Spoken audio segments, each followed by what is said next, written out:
What's going on, guys? So my name is Kyle. I'm a mineral balancing practitioner and a detox coach. So part one, I talked about tools for the sensitive, drainage pathways, so on and so forth, mast cells. Now I want to talk about one of the main causes for mast cell activation syndrome and blocked drainage, even if we have properly done the work. And that is going to be parasites. Parasites are a lot more common on Earth than normal creatures, and that's the unfortunate reality. In fact, a lot of our evolution is based around trying to develop behaviors that keep us safe from acquiring parasitic infections. So detecting when things are dirty and nasty and smell weird, because likely they will give us parasites. And same thing even culturally, like how we associate with other people and those kind of behaviors. We have all these little things within our brain that help us detect what is the probability of catching some sort of infection. We know that once you get them, they can be hard to get rid of because they have all sorts of tricks up their sleeve for evading our immune system and for meshing themselves into even our psychology and the way our neurotransmitters are balanced and the way we think, feel, crave, and all of that. The important thing I want to hammer home is that parasites are not a third world issue only. They are a first world issue as well. And I'll give you some simple examples as to why. So every indigenous culture or many more well-rooted traditional cultures had an understanding of parasites. So in India, castor oil cleanses were very common. In the West, we had our turpentine and sugar cubes. We often will deworm dogs to extend their lifespan and deworm horses. And yet it's very easy for people who live in America and first world countries to think, hey, I don't have any parasites just because I don't see them, just because they're not obvious. When you approach deep healing work, even with just a good mineral balancing program, most people are going to see stuff come out of them. And that is just a crazy fact of this work. So I want to dive a little bit more into parasites and explain why terrain change is so important, which is mineral balancing and detox, why that is absolutely critical to balance the pathogen load within us, because we can't fully eradicate all parasites, but we can get rid of a lot of them and then find a balance with the ones that are left. Then I also want to share a little bit about when it might be relevant to explore an actual parasite cleanse. And spoiler alert, most of the time, it is not relevant until way later when a person is way better already. So let's dive into it. When I speak of parasites, there are many species. There are large ones, there are small ones, there are fungal parasites, the Lyme spirochetes, the bacteria, the mycoplasma. Again, there's the roundworms, the tapeworms. So there's things that are visible and there are things that are not visible. And also, they are often not just in the gut. They can be all around the body. This is one of the reasons why the symptoms of them can be so varied. So we know they're an issue, and yet it's not about waging war against them.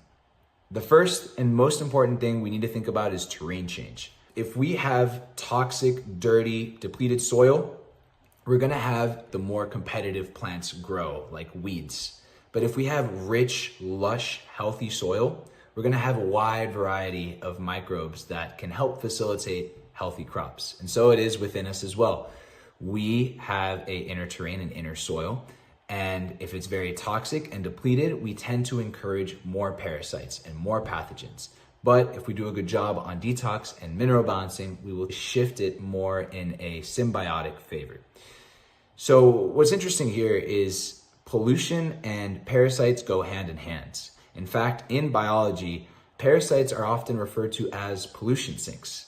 See, they are actually like little cleanup crew and can hyper concentrate lots of heavy metals, microplastics, chemicals, so on and so forth that are present in the environment and concentrate them into their tissues.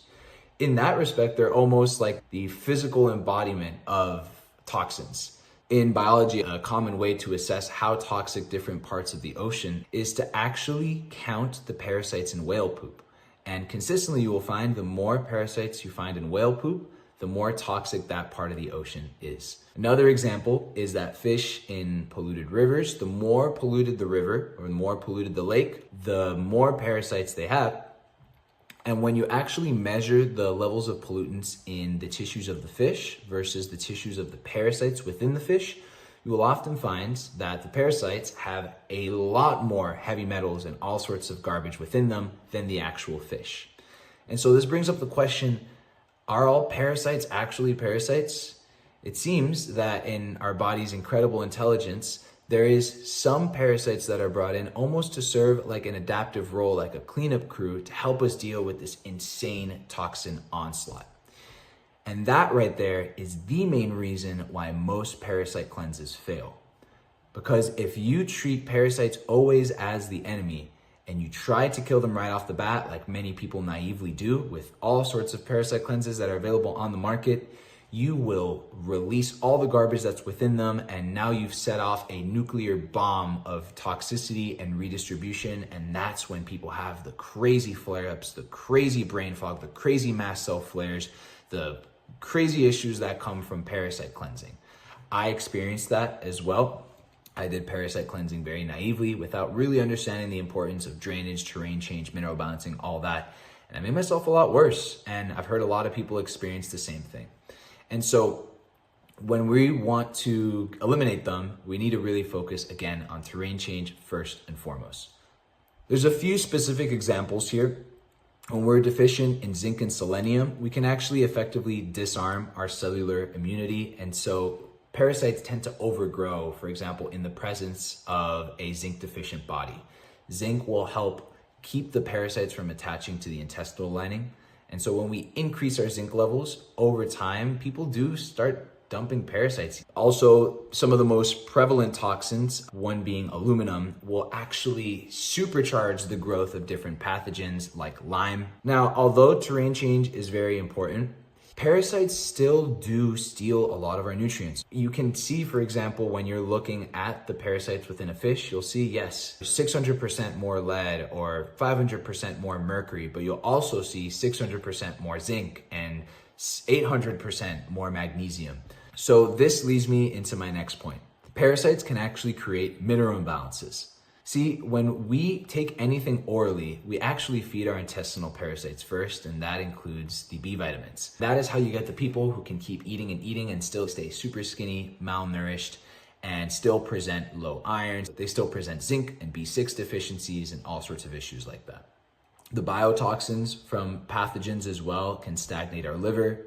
When we stagnate our liver, we impact our nutrient absorption. Viruses, which is a sort of parasite, can deplete our selenium, and then that can create issues with glutathione production and general detox.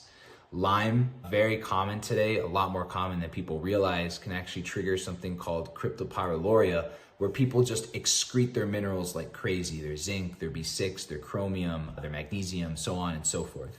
So even though we need to really remineralize a person and think about terrain change, it is still important to ask, is terrain change enough in some cases?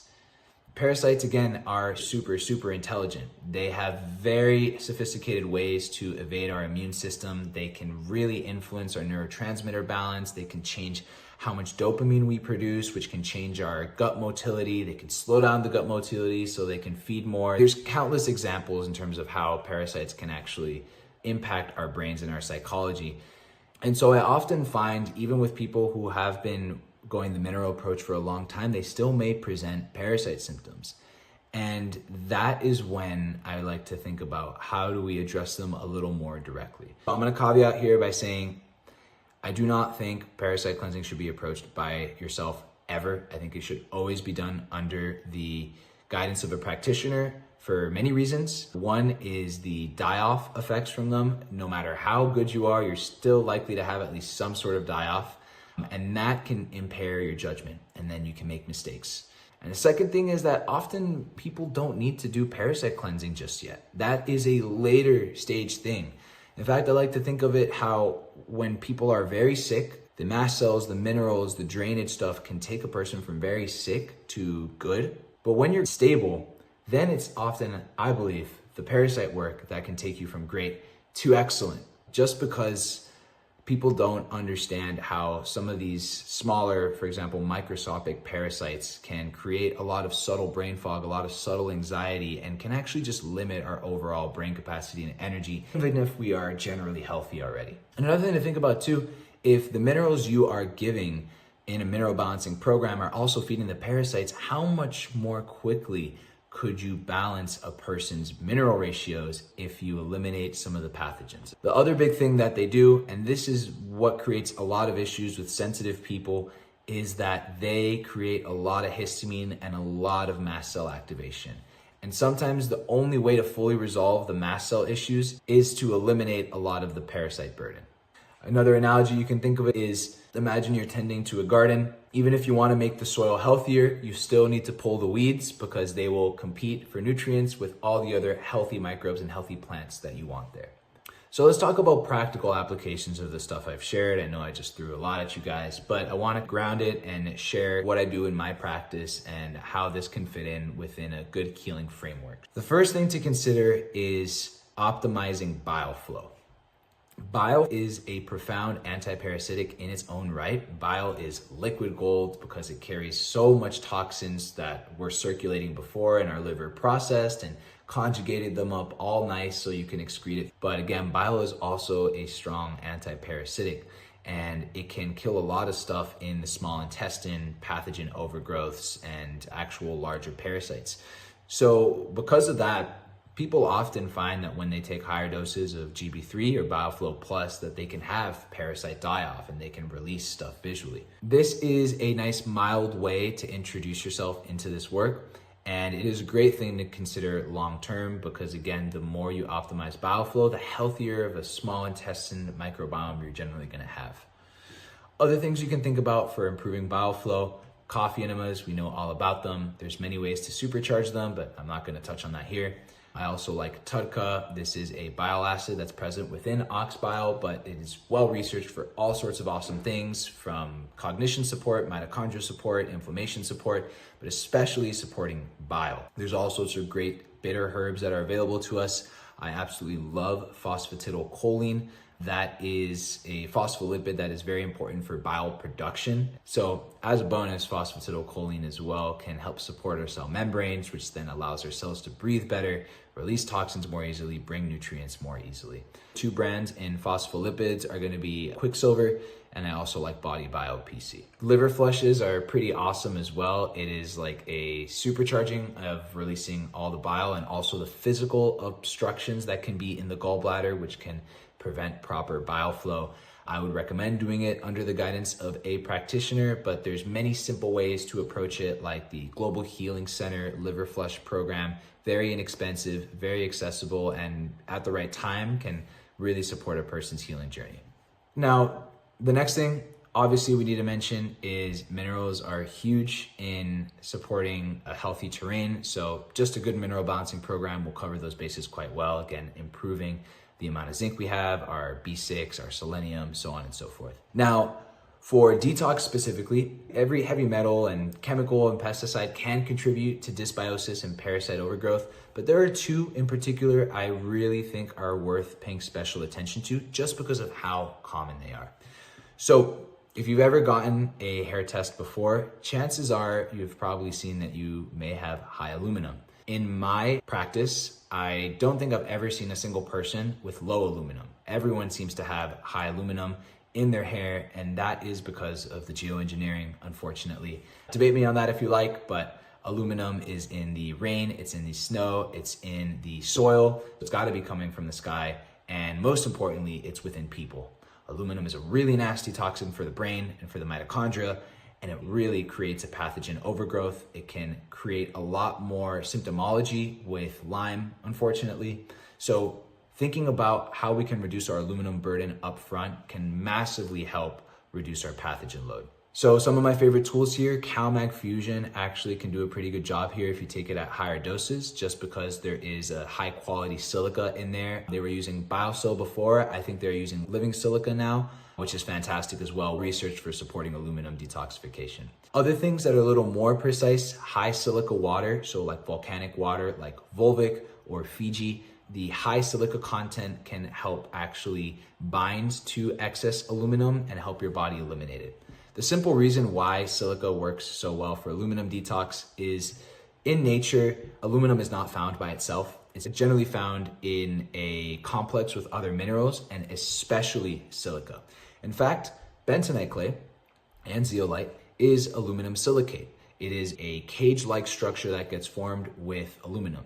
And the high quality zeolites are going to be the ones with very high levels of silica, which can help bind to excess aluminum. And the poor quality zeolites, poor quality bentonite clays, are going to be the ones with low silica and weak structures, which can create more aluminum toxicity. So, little tangent there, but important to note. So, high silica water is fantastic. Horsetail tincture is another one I really like. Just herb farm works well, and that can help. This is a high silica herb, so it can help aluminum excretion as well. The other one I want to talk about is glyphosate. So glyphosate or glyphosate, however you want to pronounce it, is the other probably most common toxin people have. There's some studies done where I think 90% of people's urine in America had high levels of glyphosate. I would reckon that extra 10% are the sickest people because they're not actually eliminating their glyphosate. They are a glyphosate poor eliminator. Glyphosate is a really nasty one for a lot of reasons. It destroys our microbiome and will destroy our bifidobacteria and destroy our lactobacteria, and will encourage the overgrowth of salmonella species and other ones that are very nasty and difficult to get rid of and will not respond to any antimicrobial you give it. So the other thing it does is it is actually a mineral chelator. See, not many people know that the way it actually kills weeds and kills the things that it's patented for is by stealing minerals away and effectively destroying cellular metabolism.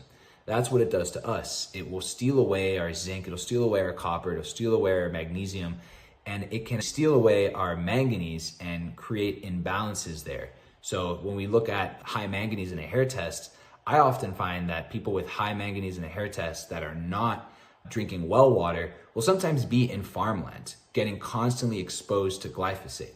And that glyphosate will create an imbalance with manganese where it's now accumulating into the tissues instead of going to where it needs to go.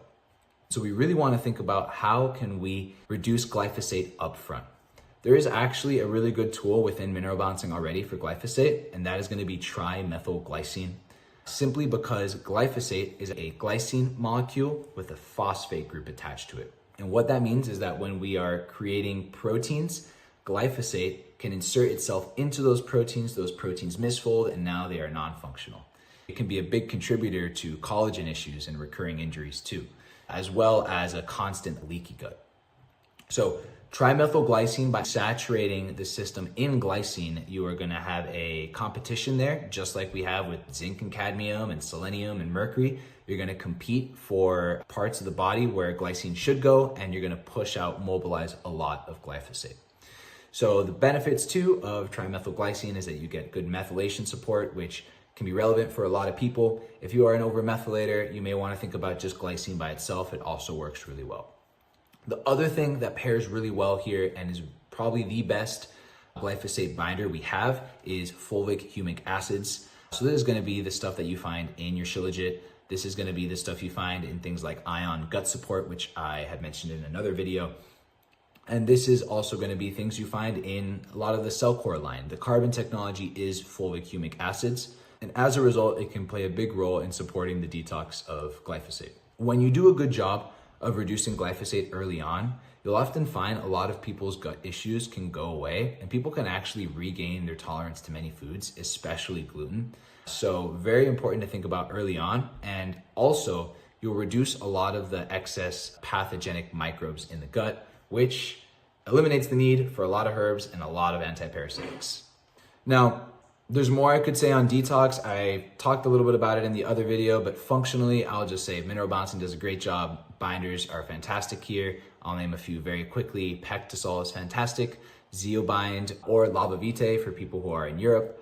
I also really like Enteris Gel. So these are all very safe, hyper-selective binders that can support detox quite easily simply by binding to what is floating around and helping the body eliminate it more easily. Now, let's go a little bit beyond the terrain change thing. So let's say a person has been doing the mineral stuff for a long time, they're doing great, but they're still having some recurring symptoms, right? A zinc imbalance that doesn't seem to ever go away. They keep showing low ferritin. They keep getting anal itching or a flaring of their symptoms around the full moon. They keep getting cravings. They keep having gut issues that don't seem to fully resolve. That is when we want to think about a good parasite cleanse. Now, the basic principle in approaching a good parasite cleanse is you want to go large to small. The simple reason as to why is because the larger parasites like the mucoid plaque, the ropeworm, or the roundworms will house a lot of the smaller ones like the mold, the fungi, the viruses, the spirochetes. And so when you get rid of the big ones, you can actually eliminate a kind of mothership of toxins and other pathogens as well. So as a result, the ones I most commonly use here are going to be things like Mimosa pudica. It's a fantastic gut scrubber, generally very well tolerated. I also really like freeze-dried garlic. When you freeze-dry garlic, you massively increase the allicin, which is the active antiparasitic within garlic. So your aged garlic you get from Amazon is not going to work for antiparasitic purposes, but freeze-dried garlic is some strong stuff. Bonus points too, you can actually put it in a coffee enema. Talk to your practitioner or doctor about it, of course, but it is a fantastic systemic antiparasitic. Funny enough, when my clients do that or when I've done that, they typically will taste the garlic in their mouth within a minute or two, because going through the other end, you get systemic absorption straight into the bloodstream. So makes it really good for parasites that are outside the gut. There's other good ones too. Ozonated oils can be really good. That is more of an advanced tool. And again, I would definitely only do it under the guidance of practitioners. The Cellcore Parakit can be useful for some people. Some people don't really feel much with it, but at the right time, some people can get some pretty good results. It is all going to be situational here. A tool I also really like is liposomal preparations of herbs. This is going to be more for the Lyme cases. I had some pretty nasty Lyme. It was causing a lot of distress, even when I had healed so much with mineral balancing and detox and all this stuff. It wasn't until I approached some of the liposomal preparations of herbs that I had some really life-changing impacts on my brain and my energy and the way I showed up in the world. So that's pretty much all I'm comfortable with sharing. Those are some of the safest and most accessible tools, I would say, for people. To wrap it all up, I would say focus on terrain, focus on detox and mineral balancing, because you will get rid of a lot of stuff just by doing that. And then if you still feel like there is a blockage or you haven't been able to get to the next level, then think about a good parasite cleanse done for a few months under the guidance of a practitioner. Sometimes that can create some really beautiful breakthroughs for people. So anyways, that's all I got for you. I hope this served you well. If you want to learn more about my work, check me out at jyotimineralbalancing.com or JyotiMB. I hope anyone who listens finds that next level in health that they're looking for. And yeah, take care.